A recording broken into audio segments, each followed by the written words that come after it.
नमस्कार। मैं सुनीता कथा मंथन में आप सबका स्वागत करती हूँ। कथा मंथन में आज सुनिए प्रथम प्रतिश्रुति का 35वां अध्याय। प्रथम प्रतिश्रुति से संबंधित सारे अध्याय आपको हमारी प्लेलिस्ट से मिल जाएंगे, जिसका लिंक मैं आपको डिस्क्रिप्शन बॉक्स और एंड स्क्रीन पर दे दूंगी। आप वहां जाकर के चेक कर सकते हैं। इसके अलावा अन्य उपन्यास का लिंक भी आपको डिस्क्रिप्शन बॉक्स से मिल जाएगा। तो चलिए शुरू करते हैं प्रथम प्रतिश्रुति का 35वां अध्याय।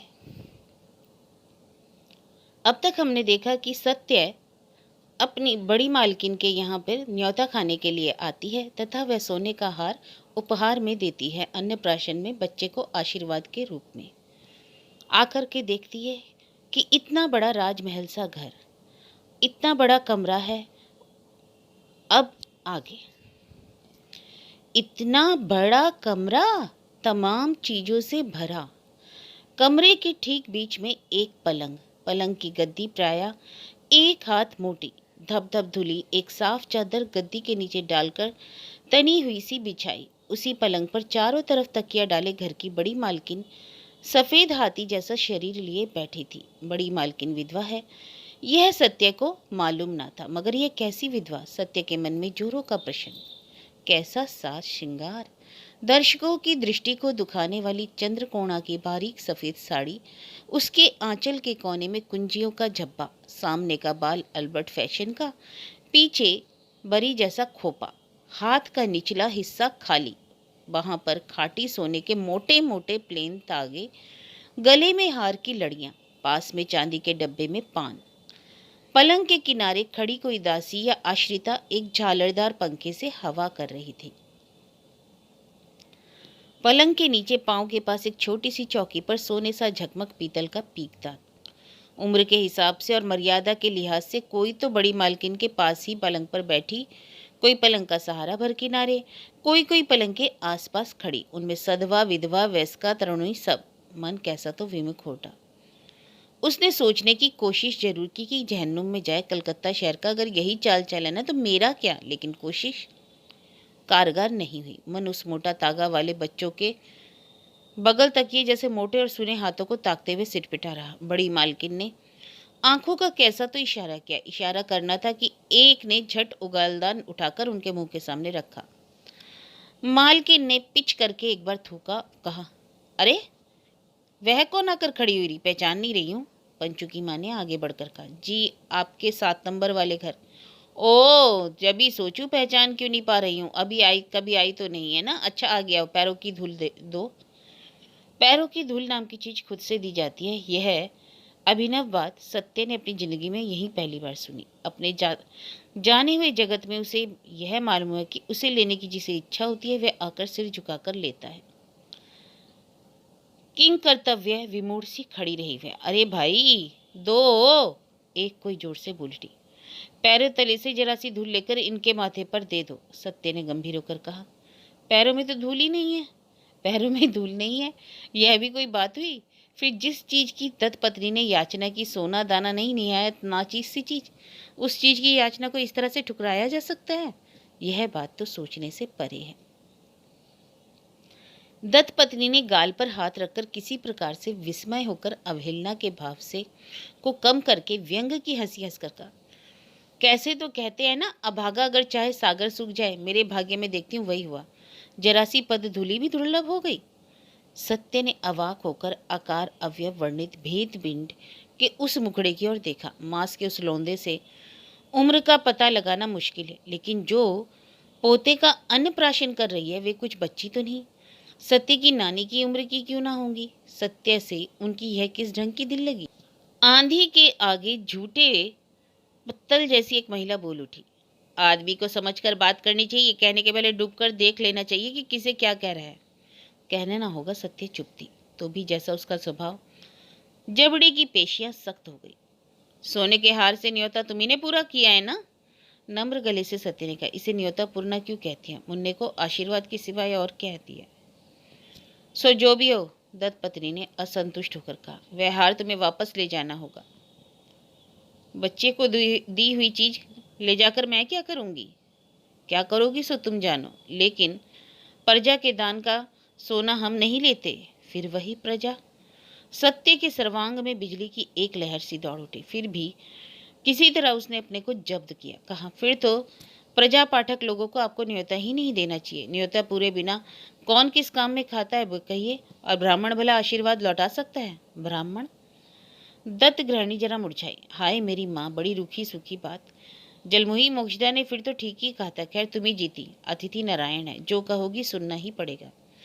लेकिन यह काम तुम्हारी अच्छा नहीं हुआ। ब्राह्मण की लड़की हो, तुम्हारे चरणों की धूल हमारे माथे की शोभा है। मैं तुम्हें कुछ कहूंगी नहीं, सिर्फ इतना ही कहूंगी, पोठिया भी मछली है और रोहू भी, मगर तो भी उन्हें बराबर कौन कहेगा, कहो। खैर अतिथि नारायण तो कहा ना। अरियो सुबासी ने साथ ले जाकर ब्राह्मणों की पंगत में बिठा दो।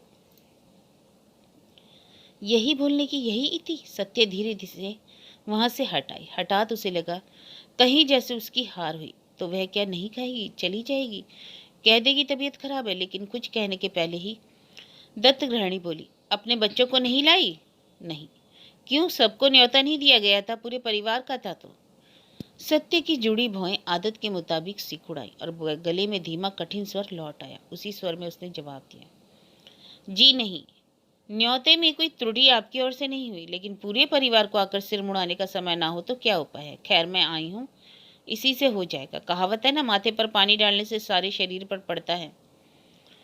कमरे में जो भी थी 7 नंबर वाली की ऐसी हिमाकत की बात सुनकर दंग रह गई और भाव विहीन उस भेद पिंड में एक कठोर भाव का कौतुक निखरा। वह भी आखिर दत्त परिवार की बड़ी मालकिन ठहरी, सो अपने को संभाल कर बोली, वामन दीदी की बातों की कसावट तो खूब है, पढ़ी लिखी है। क्यों, बहुत अच्छा। इसके पहले देखा तो नहीं था ना, देखकर बड़ी खुशी हुई। खैर अच्छी तरह खाओ और बच्चों के लिए छन्ना ले जाना। सुवास या कौन थी, सत्य उसके साथ चली जा रही थी कि मुंह फेर कर खड़ी हो गई। तीखी हंसी हंसकर बोली, मैं गंवई गांव की लड़की हूँ, शहरों के तौर तरीके नहीं जानती। न्योता देकर अपने ही यहाँ अपमान करना ही क्या कलकत्ता का रिवाज है? हाय राम, ये कैसी बात। दत्त पत्नी के दूध से सफेद मुखड़े पर भी स्याही सी पुत गई। लड़खड़ाकर बोली, तुम लोग श्रेष्ठ कुलीन हो, सभी ब्राह्मणों में श्रेष्ठ, जिसे जात गेहुअन कहते हैं, तुम्हारा अपमान करे, इतनी मजाल किसमें है भामन दीदी? यदि भूल चुक हुई हो तो अपने गुण से माफ करके मेरे मुन्ने को आशीर्वाद देती जाओ। सत्य ने स्थिर स्वर में कहा, आशीर्वाद तो हर हमेशा ही करूंगी, किंतु मुझे जरा जल्दी फुर्सत देनी होगी, जल्दी है। शूद्र के यहाँ ब्राह्मण का भोजन, दोपहर में मोटी मोटी कुछ पूरियां, कोहड़े की अलोनी तरकारी, तला हुआ अलोना बैगन, हाँ मिठाइयाँ हैं, दही है, खीर है। सत्य के लिए कोई भी खिंचाव का ना था, तो भी खाकर दाप मिटाकर उसने पोंचू की माँ की तलाश की, मगर कहाँ पोंचू की माँ, वह तो ढप की महफिल में जा बैठी। 3 तल्ले पर बड़े से हॉल में वह महफिल थी। पोते के अन्नप्राशन में ढप कीर्तन का इंतजाम किया है दत्त गृहिणी ने। ढप की महफिल में मांदा ने नकियाए सुर में किसी गीत का श्री गणेश कर दिया। पंचू की माँ की खोज में उसकी बहन बेटी शैल आई। मैला रंग, पहनावे में काली फीताकोर की साड़ी, सफेद धबधब पतली मांग के दोनों और पत्ते की तरह चिकनाए बाल, बदन पर कहीं गहना नहीं तो भी लगता है खूब बनी ठनी हो। वह शायद उसकी साफ सुथरी बनावट की वजह से लगता है, या पान से रंगे होठों की वजह से। शैल ने सुना, अवाक हो गई। हाय राम, चली जाएंगी, ढप नहीं सुनेंगी? नहीं। ताज्जुब, सुनने के लिए लोग जान देते हैं और आपकी ऐसी उपेक्षा। शायद सोचती हूँ कि सुनने से कुछ देना पड़ेगा, लेकिन चाहे दीजिए ना दीजिए, यह आपकी इच्छा पर है। तुम पोंचू की माँ को बुला दोगी? बाप रे, देती हूँ, बुला देती हूँ। मौसी ठीक ही कह रही थी। सुनो, अपनी मौसी से कहो एक बारगी एक पालकी ही बुलाती है। पालकी? हाय मेरी माँ। शैल पान लगे होठ को अजीब से ढंग से बिचकाकर उधर चली गई। तीखे और महीन गले की गीत यहाँ में सुनाई पड़ रहा था, यहीं से क्या मोहल्ले के हर घर में सुनाई पड़ रहा था। सुर के लिए उतना नहीं, गले के लिए मांदा मशहूर है। धार वाला सुरीला गला गीत बंद होने पर भी हवा में गूंजता है। सत्य ने कभी ढप कीर्तन नहीं सुना। बचपन में संजले दादाजी के साथ कभी कभी हरी सभा में कीर्तन सुनने जाया करती थी। यह और तरह का था, उसमें गीत से ज्यादा झाल मृदंग की कसरत थी। और भी छोटी थी तो पिताजी के साथ या कहीं काली कीर्तन सुनने गई थी। कुछ कुछ याद आता है, फिर कहाँ। बरईपुर में पान की खेती बहुत है, गान की नहीं। आज अगर मिजाज इतना बिगड़ नहीं गया होता तो शायद सत्य 2 घड़ी कीर्तन सुन जाती। नहीं हुआ, मन माथा ऐसा हो गया। अपने घर के छज्जे से खड़ी होकर सुनने की कोशिश की, सिर्फ सुर के सिवा और कुछ भी पल्ले नहीं पड़ा। एक निश्वास छोड़कर छज्जे से हट आई वह। निश्वास गीत नहीं सुन पाने का नहीं था, उसका कारण दूसरा था। दुनिया में पैसे की प्रधानता और पैसे की गर्मी देखकर उसका मन उदास हो गया था। कैसा अजीब है यह कलकत्ता शहर। इसी शहर की छुटपन से वह ख्वाहिश करती आई है। उदास बैठी बैठी उसने यह भी सोचा, एक ही घर को देखकर, एक ही आदमी के रवैये को देखकर ऐसी निराश क्यों हो रही हूँ मैं। इतनी बड़ी पुरी में कितने तो लोग हैं, कितना रंग ढंग। इसी शहर में राजा राममोहन राय थे, विद्यासागर हैं, बंकिम चंद्र हैं, ठाकुरबाड़ी के महर्षि देवेंद्रनाथ ठाकुर हैं, और भी कितने हैं। भवतोष मास्टर ने उन सब की जीवनी, उनकी महता की कितनी ही बातें सत्य को सुनाई, पर उन सबको भुलाकर सत्य दत्त ग्रहणी से कलकत्ता का विचार कर रही है। मन में यह सब कुछ झाड़ फेंक कर उठ खड़ी हुई। आज पोंचू की माँ नहीं आएगी, उसका भी काम खुद ही कर लेना होगा। खास कुछ कर भी नहीं पाई। धूमधाम करते हुए बच्चे स्कूल से लौटे। खूब न्योता खाए ना माँ, दोनों एक साथ बोल उठे। भीषण। सत्य हंस पड़ी, बोली हाँ सिर्फ भीषण किंतु विभीषण। ले, स्कूल के ही कपड़े में सब कुछ फतह मत कर, मुंह हाथ धो। मिठाइयाँ हैं, खाजा गाजा इमरती हम सोचते सोचते आ रहे हैं। उनकी आवाज में असहिष्णुता थी। सत्य के मन में माया सी हो। लड़कों का हाल देख लो, तमाम दिन पढ़ना भूलकर खाजा गाजा की ताक में, लेकिन अभी माया से काम नहीं चलने का। बोली हाय राम, सपने देख रहे हैं क्या? वह सब कहाँ से लाऊं मैं? उन लोगों के ने इस पर ध्यान नहीं दिया। माँ का हाथ पकड़कर लटक गए। इस चालाकी से इस घर से छन्ना नहीं आया। छन्ना? सत्य का मायालू मुखड़ा कठिन हुआ। पूछा छन्ने की किसने कही? वाह, दफ्तर जाते हुए बाबूजी ने कहा था तेरी माँ कितना छन्ना लाएगी देखना। गलत कहा या मजाक किया होगा, लेकिन तुड़ू का मन मानने वाला ना था। वह बोला तुमने हमें खामखा ही स्कूल भेजा। आज कोई स्कूल गया है भला? टोले के उन लोगों ने भर भर कर पेट खाया और हर आदमी छन्ना भी ले आया, और हम सुना 16 प्रकार की मिठाइयाँ बनी थी। सत्य ने कहा ये कैसे जाना? दफ्तर जाते हुए यह भी कहा था? नहीं, बाबूजी को क्या मालूम। पंचू की माँ ने कहा। ओ, यानी तुम्हारे दिमाग में आज छन्ना की ही बात चक्कर काट रही है। चिचोरी की तरह छन्ना क्या लाना, चल घर में जो है खा ले। उम्र में बड़ा होने से क्या हुआ? तुड़ू मुन्ना से भोद हुए, इसलिए वह एकाएक क्या उठा। मुझे मुड़ी मुड़की नहीं चाहिए, पोंचू की माँ ने ठीक ही कहा है। आज अपनी ही बात से सिहर उठा वह, लेकिन सत्य चुप रहने देने वाली नहीं। वह जिरह में से सारी बातें पेट से निकाल लेने की कोशिश में लग गई। तुड़ू काट सा हो रहा, मगर मुन्ना बोल उठा पोंचू की माँ ने कहा है, एक दिन स्कूल से हर्ज क्या होता है? कौन सा राजलोप हो जाता है? ऐसे भोज से बच्चों को वंचित कर दिया। माँ है कि राक्षसनी? क्या कहा? फिर से तो कह। सत्य का मानो होशावास जाता रहा। अपने कानों पर उसे यकीन नहीं आ रहा था। आखिर यही हुआ? ऐसे बन रहे हैं उसके बच्चे? इन्हीं के लिए इतना हंगामा करके वहां आई? उसकी तो दिली ख्वाहिश थी कि उसके बच्चे सभ्य होंगे, सुसंस्कृत होंगे, लेकिन सत्य ने बच्चों को पीटा नहीं। सिर्फ एक बार कड़ाई से पूछकर चुप हो गई। चुप ही बैठी है। बच्चों ने मुड़ी मुड़की भी नहीं खाई। यह भी याद नहीं। वह सिर्फ सोचने लगी कि घर बाहर आफत। वह किस किस के चंगुल से बच्चों को बचाए। जरा देर में नवकुमार आया। आड़ी नजर से उसने एक बार सत्यवती के जलद गंभीर चेहरे को देख लिया। उसके बाद इशारे से मुन्ने को बाहर बुला ले गया। उससे पूछा कि सत्य को क्या हुआ। हाव भाव ठिकाने का नहीं। वह समझ में ना आने पर नव कुमार इसी तरह से पूछताछ कर लिया करता है। मुन्ने से ही पूछता है ज्यादा करके। जानता है तुड़ू तो भोंदू है, ठीक से बता नहीं पाता। कारण सुनकर नव कुमार समझ नहीं सका कि मामूली सी बात पर इतना विचलित होने का क्या है। लड़कों ने तो माँ को राक्षस नहीं कहा है तो पंचू की माँ ने। सो अंदर जाकर सूखी हंसी हंसकर बोला हुआ क्या? सत्या उसी तरह बैठी रही, बोली नहीं। नवकुमार ने कहा बाप रे, सारी जिंदगी एक ही जैसी बीती। तुम्हारे काट कठिन स्वभाव के लिए लड़कों को इतनी सजा? स्कूल से उछलते कूदते लौटे कि बड़े घर का भला बुरा आज खाएंगे, और यहाँ फाके की सजा? बलिहारी फाके की सजा यानी? अरे हाँ, बच्चों को खाना नहीं दिया। पल में ही मन अंदर ही अंदर गलकर हाय हाय करने लगा। बच्चों को खाना दिए बिना बैठी है। गुस्से में ख्याल ही नहीं हुआ। देखती हूँ पोंचू की माँ ने निहायत बुरा नहीं कहा। नन्हे नादान है, नन्हे भले बुरे की समझ ही कितनी है, जबकि इनका इतना बड़ा बाप है। उनकी नजरों के सामने बड़े आदमी के घर के खाने की मोहमयी तस्वीर धर देता है। गुस्सा जाता रहा, मन में हाय हाय होने लगा। तो भी सत्य मुंह से ना हारी। गंभीर होकर बोली मामूली मुड़ी मुड़की ना ही दी तो क्या? बच्चों में खाना खाजा को की कहो, खूब पेट भरेगा। बोली तो जान बची। नवकुमार का डर बहुत कुछ गया। सत्य ने जब मुंह खोला तो समझिए कि दशा बिल्कुल जानलेवा नहीं है। बिना बोले जबड़े की हड्डी को सख्त किए बैठे रहने से ही नव कुमार डरता है। दफ्तर में नव कुमार की सूझबूझ और कर्म कुशलता की इतनी तारीफ है, नीचे के लोग उसकी भय भक्ति करते हैं। वहां तो अपने को आदमी सा लगता है, यहाँ आते ही जाने क्या हो जाता है, वही बेबसी। खैर, सत्य ने जवान खोली, हिम्मत बटोरकर बोला, वाह, भूख से तड़प गए हैं बेचारे। दफ्तर और स्कूल से लौटने पर जिस जोर से भूख लगती है जानता हूँ। यानी इस मौके से अपनी बात कह भी दी। अब गुस्सा किए रहना नहीं चल सकता। सत्य उठी और नव कुमार ने देखा ज्यादा समय नहीं है, बोल उठा, इतना गुस्सा तो दिखा है, मैं पूछता हूँ छन्ना से इतनी नफरत कैसी? हम लोग तो बाबा इस छन्ने के लोभ से ही भोज खाने को जाया करते थे। छोटा सा पेट, खा ही कितना सकता है? घर लौटकर दूसरे दिन उसी छन्ने का। रहने भी दो, रखो अपना किस्सा, जाकर मुंह धो, कहकर सत्य चली गई। मन अचानक ही नम्र हो आया। सच तो इसमें बिगड़ने का क्या था?